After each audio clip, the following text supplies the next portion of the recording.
পহেলা বৈশাখের আরো খবর জানাতে লালমনিরহাট থেকে সরাসরি যুক্ত হচ্ছেন সহকর্মী মিজানুর রহমান মিজান।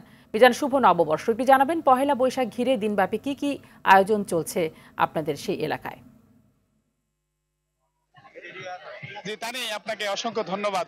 আরটিভি সকল সহকর্মীদেরকে আমি শুভ নববর্ষের শুভেচ্ছা জানাচ্ছি। পাশাপাশি সবাইকে, সারা বাংলাদেশের যত মানুষ আজকে এই শুভ নববর্ষের উৎসব পালন করছে, সবাইকে নববর্ষের শুভেচ্ছা জানাচ্ছি। আমি এই মুহূর্তে রয়েছি লালমনিরহাট সদর উপজেলার বড়বাড়ি কলেজ মাঠ। বড়বাড়ি কলেজ মাঠে কিন্তু উত্তরবঙ্গের সবচেয়ে বড় কিন্তু এখানে মেলা এবং নানা ধরনের খেলার আয়োজন করা হয়। ঠিক এবারেও কিন্তু ঘোড়া দৌড়, ঠুস খেলা যেটাকে বলে গ্রামীণ আঞ্চলিক ভাষায়, পাশাপাশি এখানে লাঠি খেলা থেকে শুরু করে কিন্তু সব ধরনের খেলার আয়োজন করা হয়েছে। পাশাপাশি এই মাঠে কিন্তু সুন্দর করে একটা সাজানো হয়েছে। আমি যদি একটু দেখাতে চাই, এদিকে যদি মাঠটি দেখাতে চাই, যে এখানকার পরিবেশ কিন্তু অত্যন্ত মনোরম এবং এখানকার লালমনিরহাট জেলা বিএনপির সভাপতি এবং রংপুর বিভাগীয় সাংগঠনিক সম্পাদক অধ্যক্ষ আসাদুল হাবিব দুলুর কিন্তু এই এলাকা।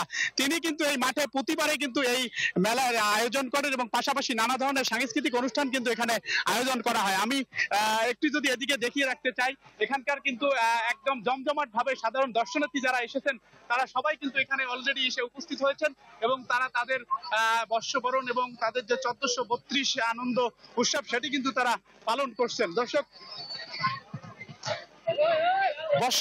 বর্ষবরণ উৎসবে সাধারণ যারা মানুষ রয়েছেন তারা কিন্তু প্রতি বছরের মতো এবারেও কিন্তু এই বড়বাড়ি কলেজ মাঠে কিন্তু এসেছেন।